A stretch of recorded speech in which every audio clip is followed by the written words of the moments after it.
Hello, everybody. Welcome back to the GallowgateShots YouTube channel and podcast. We are back with another match reaction, another victory at St. James's Park, and we're probably going to touch on something which has just happened in the FA Cup draw as well, because that's going to be a huge talking point. But I am your host today, Chris, joined by Andy and Ian. Boys, we're just going to jump straight into it because it's another great and fantastic win for Eddie Howe's Mags. And who would have thought, Andy, an unchanged starting 11? Any shocks here?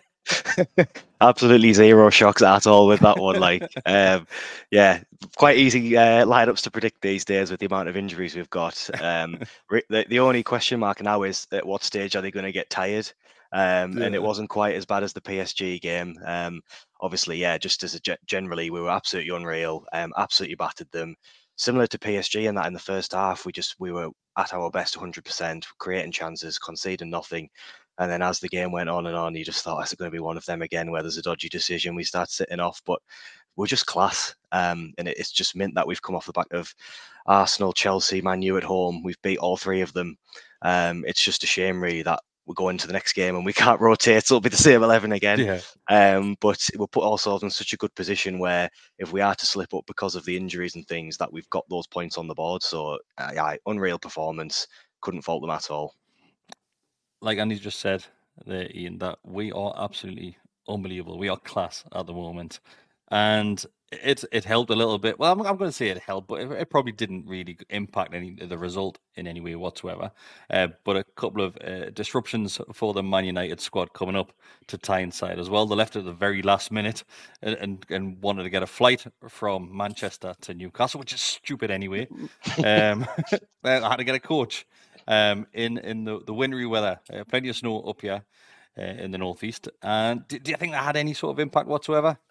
I just think from the off, even before the off, they had a book of excuses already. So Ten Hag went, oh, well, Newcastle played on Tuesday. We played on Wednesday. Now we'll have to play tonight. So they've got an advantage. A day advantage. And we've had literally the same 11 players. Like they rotated. And then afterwards, he's going, oh, well, we played three games in quick succession. We played the same amount of games, arguably against tougher opponents. Got better results. Same 11 people got better results. It's just they're not a patch on like what they used to be as a club. So going into the game, I genuinely didn't fear anything. I think long gone are those days. Like they're not the same club as they were 10, 15, 20 years ago. But they just had a defeatist attitude even before kickoff. So, I mean, I went to Edinburgh Christmas Market and back yesterday, and I made it in time for kickoff, and I was up for it, and I was only watching it on my sofa. So God knows why. And they're paid like 300 grand a week. Freaking idiots. It is strange, Andy, isn't it, going into a game against Man United and thinking, "Oh, we've got these." It's ridiculous because, like Ian said, they are nowhere near the club that they once were, and those players on the field, they were an absolute shambles. Yes, obviously it was helped massively once again by the intensity that we're seeing from our lads in the high press, but they looked like a relegation side yesterday. They're terrible. They came into this game saying that they were the informed team in the Premier League, but that seems to be purely because they were just playing crap. And all the games that they have been winning, they've been scraping through. They've had a couple of good wins, but it's been like one bit of world-class brilliance, things like that. What Ian's saying is right. They're not the team they were 15 years ago, but they're not even the team they were 2 or 3 years ago. It seems like that post-Fergie sheen has just completely gone now. They still had that reputation where you think, all right, it's Old Trafford, it's a difficult game. But now it's like, well, we turned up at Old Trafford with our second 11 and absolutely destroyed them. And then here we've got lads who are tired before balls even kicked, and we're still doing the same thing to them. So the power dynamic has shifted between us and Man U, and I'm all here for it. It's great. And you're right. It's just as a one sort of outstanding point just on Man U and the defeatist attitude. Marcus Rashford was literally not going into his own half at all. He was just standing still for the entire game. The amount of times Livramento just strolled behind him, I think that summed up the entire game, to be honest, and how much better we are. Yeah, it was strange. It was basically down to a sort of performance from Rashford yesterday. He just was not interested. Similar to what we saw with Reece James last week as well, when he got sent off and he just didn't care. It was very similar from Rashford. But then even if we look at the first half there, and yes, the lads are battered and bruised, and Anthony Gordon said it after the game as well, saying that the lads that are playing now realise they have to do a job because of the injury, even though they're battered and bruised from the games that they have been playing. Have you seen a more dominant performance in that first half ever without scoring a goal? Because we battered them. Nah, it's I thought that the way Man U started off the sort of first 10 minutes, it looked like they were sitting off us, and I thought we might struggle here because notoriously we're not great when teams just sit deep and make us break them down. We've still got world class players, don't get us wrong, but we do struggle with that because we don't have an 11 world class players even when we're at full squad. Still got some great players. I'm not knocking anyone, but it really shocked us the ease we got through. Like, we're playing some absolutely lovely football, like one-touch stuff. Like Joe Linton in the middle, his link-up play with Gordon, with Miley, with Bruno. It was literally just like one-touch triangle.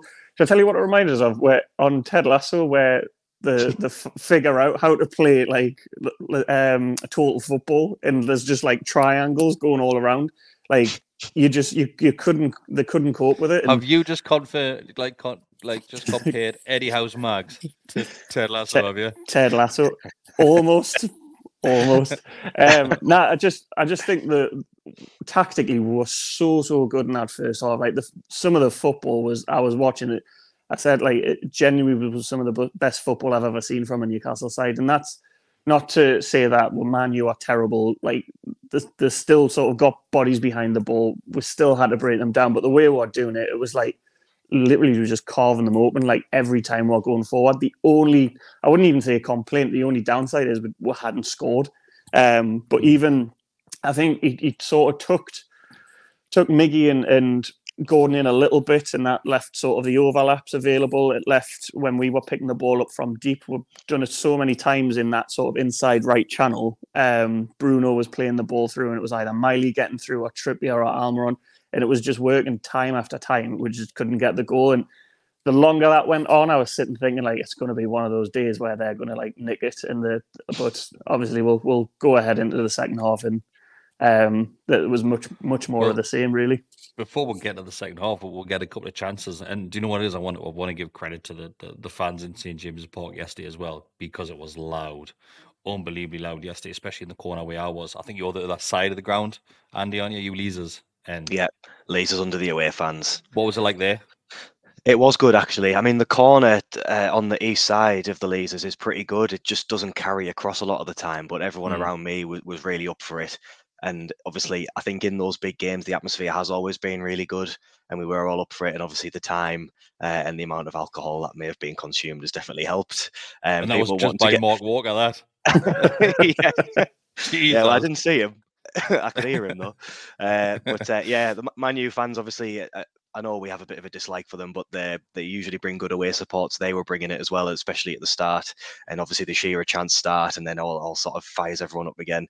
But it was a good atmosphere. And I think the point you're alluding to there is when we were missing those chances, there wasn't moans and groans. It was Shearer and the lads on. It was like, you know what, that is a terrible miss, but we're just great. We're still in that mindset where it's like we're playing well. Like this is such a novelty to us still, and it's so nice when we do play lovely football, like Ian said. So yeah, it was a good atmosphere. We need the 12th man when we've only got 11 actual fit players, so the 12th man's even more important. And we were really good. There was a couple of chances in the first half there, but the one that stands out for me is the free kick, Trippier's free kick, and it's very similar to the. It was nearly conceded, and he hits the crossbar, and honestly, I was absolutely devastated at that point because I thought, oh, that's how I look. How I look's running out in this game, because like Ian said, we tried in that first half, and we broke them down every single time. But I don't think there was many clear-cut chances. The fans were on the back of Onanas all game long, which was fantastic as well. It was very similar to what we do with Pickford.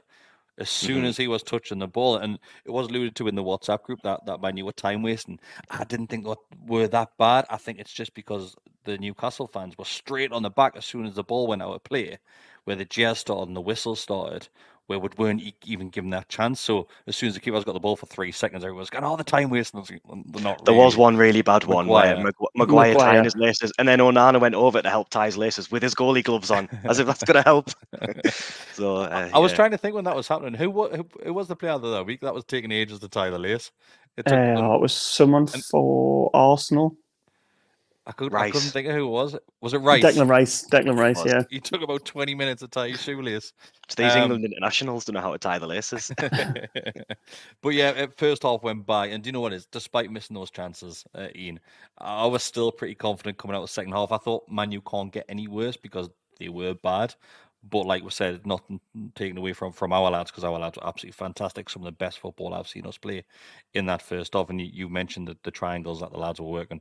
Bruno had an absolute fantastic game yesterday, back to his best, just pass and move constantly. Miley looked unbelievable. He looked at home in that midfield. He had all the time in the world, and he was opening the play up as well. But the second half comes, and obviously we do get a goal eventually later on in the second half. Anthony Gordon once again, Ian, right place, right time. And a nice little tap in. You mentioned it in his interviews as well, saying it's the best sort of goal to tap in. Can it miss from there? But it's all about that team build up once again, isn't it? It is, and it's about his movement as well. I think it literally starts from, I can't remember if it's Onana clears it or one of their defenders, but Trippier just wants it more than Garnacho, and I think that was sort of a reoccurring theme of the whole evening, is we just wanted it a lot more than any of their players did. So yeah, Trippier gets it, breaks for, I think it might fall to Miley, and then he knocks it to Bruno. And as soon as Bruno sees that pass of Trippier on the overlap, because Trippier wins it back, he quite happily just stop there, but he doesn't. He keeps going forward. And as soon as that ball's played to Trippier, you're watching, I think it might have been Miggy in the middle, and obviously Gordon at the back post. You're just watching the movement in the middle, and from obviously the TV angle anyway, you know it's a goal as soon as Trippier gets that ball. It's a quality ball in. But I think Match of the Day alluded to it as well. I think at TNT Sports, when you watch Gordon, Wan-Bissaka picks him up, but as soon as Wan-Bissaka checks to look where the play is, Gordon's in and round him, and it's too late for him to react. And it's another lovely goal from a player who, like I say, I said this on the Chelsea review, he's changed so many people's opinions of him. He's one of the hardest working players that we've got, and now that he's adding goals to his game, he's firmly becoming one of my favourite players at the club at the minute. Absolutely brilliant to see. Another goal, another kiss of the badge, Andy, for Anthony Gordon as well. It's great to see, and we'll say every single week so far this season, Anthony Gordon's been player of the season. He's picked up X amount of player of the match awards there. It's going to take some doing to take that award off him come the end of the season, isn't it? Well, maybe if someone scores against Sunderland in the FA Cup, that might make them player of the season in my eyes. I'll be Gordon anyway. Gordon will score. I probably, it's just class that. I think it's not that long ago that he was getting hooked off at Brentford and kicking off, and it was all, oh, this is the Anthony Gordon at Everton. That was a bit petulant and blah, blah, blah. And obviously, you rewind the clock even further to when he was scrapping with Cher and Trippier, and it was sort of like, oh, how is he going to integrate into the team? But he's just perfect, and he's the perfect Eddie Howe player. You can see so much why he wanted him, not just the running, but the awareness, the movement. He's obviously very coachable. I think that goal he scored, that to me reeks of instinct, but also good coaching as to when you trigger that run, and it's perfectly timed. I love him so much, and that I think all 11 of them yesterday, though, I couldn't fault any of them. Livramento coming in, he's like 10 out of 10 in every attribute. It's ridiculous the way he just runs with the ball, like a sort of prime attacking player. The way he defends so calmly, and he's out of position as well. Miley, we've already mentioned him, but start of the season, the debate, one of the biggest debates was what's the best midfield three. I don't think any of us had Miley in that conversation, and all of a sudden we're saying he's mint. So couldn't knock any of them. It is going to be it seems to me at the minute it is still Gordon, but then you think Cher, you think second half of the season Isak could start banging the goals in. It's just nice to be having positive discussions about so many different players, and we're not relying on one person. Just sticking with you though, Andy, just because you mentioned the Tino there, and Tino is such a player, honestly, far superior than the sort of player I thought we were getting with Tino. We knew he had a decent season at Southampton, then obviously he picked up the injury, but Jesus, he's been phenomenal when called upon. He's playing out of his natural position over on the left-hand side there. That's going to take some doing for Dan Burn to get back into that position, because we love that attacking fullback. We see it on the other side with Trippier and Tino when he's been playing on that side as well. We get it on the left-hand side as well now. Yeah. And coming from both angles as well, that's dangerous to defend from any team. Yeah, it seems it's been, I don't want to say a blessing in disguise, but we see with Eddie Howe players and new signings, it does usually take an injury or a lot of fatigue for someone to get in the team. And talk about, grabbing the bull by the horns when you get your chance. Like you say, out of position. I think when we signed him, it was very much, I think the opinion of him was that he was a bit of a rough diamond, really, really talented, but not necessarily the best defender, and maybe a bit rash and makes mistakes. But I don't think I've seen a single downside to his game. I can't think of anything he's bad at. He's amazing defensively. He's one of the best dribblers in the team, and he's a bloody fullback. I mean, I was a left back, and I couldn't win the ball like that. It's ridiculous. I think we obviously playing on the weak foot as well. We're not really seeing him have to do the David Santon constantly cutting in and playing it with your right foot. He seems to be willing to whip it in with his left. Well above his years, considering he was signed as one of these understudies of Trippier. He's outshining him in some games, which is unbelievable when Trippier is probably the best fullback in the world, and I guess Tino's second best in the world. It's ridiculous. And poor Hall as well, Ian, who's our left back now. Really, he's not even getting a chance at the minute because Tino's doing so well. Kind of get a look in. He might have to go in goal. Obviously, that's the only downside to yesterday was the injury to Nick Pope, and it's like I understand injuries are no one's fault, particularly the different injuries we have. But I said yesterday in the group chat, I am just so fucking sick of injuries now. Like it's absolutely unheard of. It's like it, and as much as ridiculous injuries as well. Like I know, yeah. Dislocation. Like that's what three dislocations in a season. It's ridiculous. But like, I mean, I've given Pope a little bit of stick in terms of how he is with his feet, but as a shot stopper, he's absolutely phenomenal. So I think Matty said yesterday, we'll see how much we rely on Pope sort of in the coming weeks or months or however long he's going to be. That to me was the only downside of yesterday is losing a keeper of Pope's caliber. But like I say, the rest of the lads have stepped in when it's been their chance. So I'm hoping Dubravka can do the same. And ultimately, he's a great second choice, though. Yeah, I don't think we can deny that. Dubravka, I think he would fit in as a first choice goalkeeper in most Premier League clubs. So I'm not worried. Number one.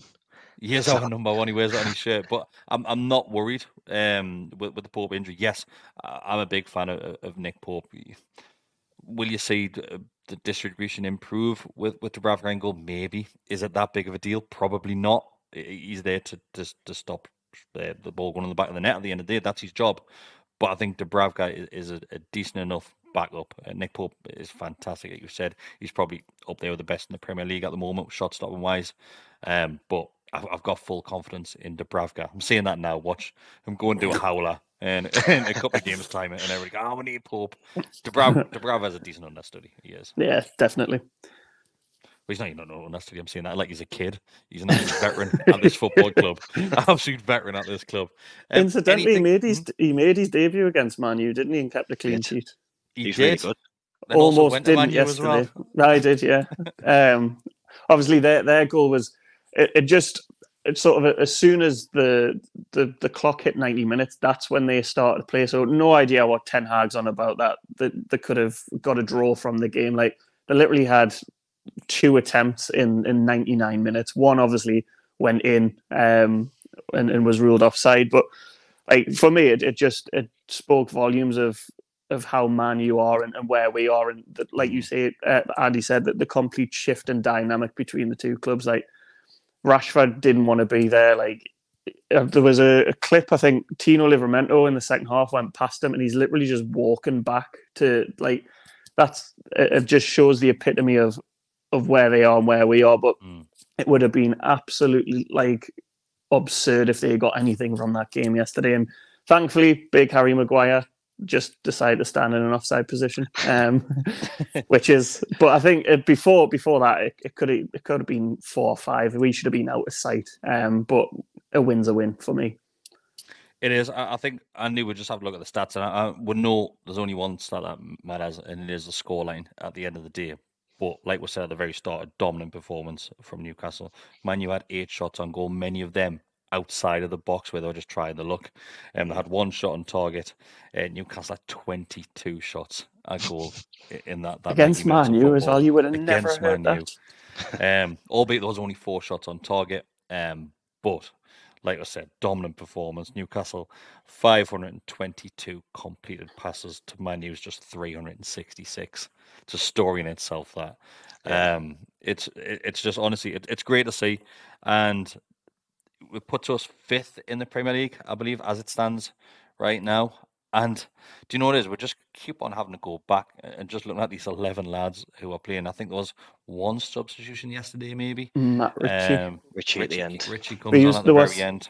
They were saying I think it was 190 minutes of football, that was the first outfield substitute that we've made in 190 minutes of football, which is just absolutely someone's ridiculous. legs going to just fall off in the next game. It's ridiculous.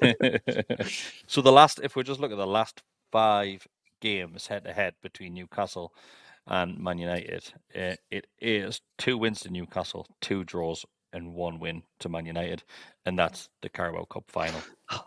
It's such a shame. We're so much better than them. It's just ridiculous. I said this in the preview for the League Cup game this year, where every time I watch Man United, I get more and more annoyed that we lost the final, because they are terrible.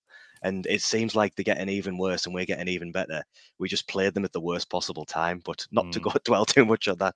But just going back to the stats thing, for the XG nerds out there, we should have won that game 3-0. According to that, I think we had something like 3.1 XG to their 0.2, which, it's not, you can't use that stat for everything, but it gives a good idea. The reason why we don't look at that, because PSG should have won 44-1. No, XG only counts, when it works in your favour. Home games. Yeah, exactly. But yeah, we absolutely battered them. Just to run through some of the chances, there was the Miggy one that was saved by Onana. He had another one where he cut in, blazed it over the bar. I think the only chance of theirs I can remember, which from the Leazers end looked very close, but I don't think it was really, was Reguilón hit one from outside the box and Shea stuck a boot out and blocked it. Yeah, but that's all I can really remember from them. But the way we are at the minute, he had a chance as well, didn't he? In the second half, he hit one on the swivel. Yeah, he had one on the swivel. Isak had one that he sort of hit with his left, and it got blocked just wide. It was one of them. I think if we'd scored in the first 20 minutes, we'd have just rolled over them. It was just that, again, getting to the 90th minute, the legs had gone. The mentality is, we're tired, we cannot press them, we need to just do a low block, but we're held out, and that's all that matters. But absolutely, like I said, I keep on saying a dominant performance, but it's the best word to describe it. Absolutely smashed them from start to finish. Boys, I think we're going to have to touch on one final subject as well. Just end it. Just before we hit record to start this one, the FA Cup draw was happening. I didn't even realise it was happening. But then the WhatsApp group started going wild, saying, lads, check the FA Cup. Newcastle United away to Sunderland at the Stadium of Light. I said to you before we started this, I would have went the rest of my life happily without playing another derby. But here we are during an injury crisis. We get Sunderland away. What's your thoughts on that, Ian? Derbies are great if you win them. They're the best things in the world, but the build-up, the build-up and during the game is, and then if you do lose, it's the absolute worst. And I think what makes me a little bit more nervous is on paper, let's face it, we should absolutely batter them, even with the massive injury list that we have. But it's the fact that we're now the richest club in the world. We're in the Champions League, currently still in the Champions League. We're pushing the top 4 in the Premier League. They're sort of mid-table, pushing playoffs in the Championship. It would just make it absolutely unbearable if they got anything from it. It makes it like when sort of the lads had said, "Oh, it's Sunderland." The pit of my stomach just sank. It makes us feel ill. I might try and do some. I might go and visit distant relatives that day and find out later on what's happened, because I genuinely hate derby days. But if we win, the best thing in the world. So we'll just see what happens. Your thoughts on it, Andy? Looking forward to it? Yeah, the same really. I'm looking forward to having a nice relaxing Christmas, then getting on the other side and having this to worry about. The stress levels just go back through the roof. Yeah, echo everything you've said there. It's yeah, we've got a lot of goodwill in the bank to make up for with those 6 in a row. We know how unbearable they are already with the 6 in a row thing. Imagine how bad it would be if we lost another one. Because yeah, it's those games. Those games when we did lose 6 in a row, we were all over the place. We were sometimes good, sometimes terrible, most of the time terrible, and they had the right mentality for them. We are mentality monsters now. We know for a fact that we won't go into those derbies and do what we've done in the past where we just capitulate. We will be up for it 100%. My main worry really is that if Sunderland play the derby like they used to and try and just kick lumps out of us, we'll have no players left in the squad by the end of January. But yeah, do you know what? It's excitement, it's nerves, but it's what football's all about. I hate it, but the game's happening now, so we can't do anything about it. Just got to look forward to it and be positive. I am absolutely breaking it. That's all I can say. It's December the 3rd, and I am breaking a fixture, which is a month away. Absolutely pat me pants. But we know it's going to be, so far this season, it's going to be their biggest game of the season. And we've had the likes of PSG, Milan, Dortmund. We're going up against the big boys in the Premier League and putting in shifts and decent performances every single week. So fingers crossed, it is just taken as another game. I think Eddie Howe will definitely do that for the lads. It's another game, and he'll. Oh, we're getting Jason Tyndall in a derby. Oh no! Oh, it's going to be unreal. Oh, actually, so you've got Tyndall. This will be obviously Bruno's first derby, Joe Linton's first derby as well. Did he make the last one? He didn't, did he? No. It's going to end up abandoned. Gordon's this game. first time we had derby. Ridiculous. There's going to be a few players in there. The amount of Geordie lads that we've got involved in the squad as well. The players are going to be well up for this one. So thanks for bringing that up, Andy. It's made us feel even worse. Thanks everybody who has watched this one on YouTube. If you're listening to the audio as well, thanks very much. Just give us a 5-star rating. It's all that we ask for on the audio. If you are watching on YouTube, just like the video, become a subscriber. It costs you nothing to do that. If you want to give an extra bit back, it is just $2.99 a month to become a member. You get early access, you get more content than others, and you also get access to the Telegram group. And I'm sure with that derby game coming up, you're going to get lots of build-up in that as well. So thanks, everybody. Thanks, boys, for joining us. Been a pleasure as always. See you next time. Ta-ra.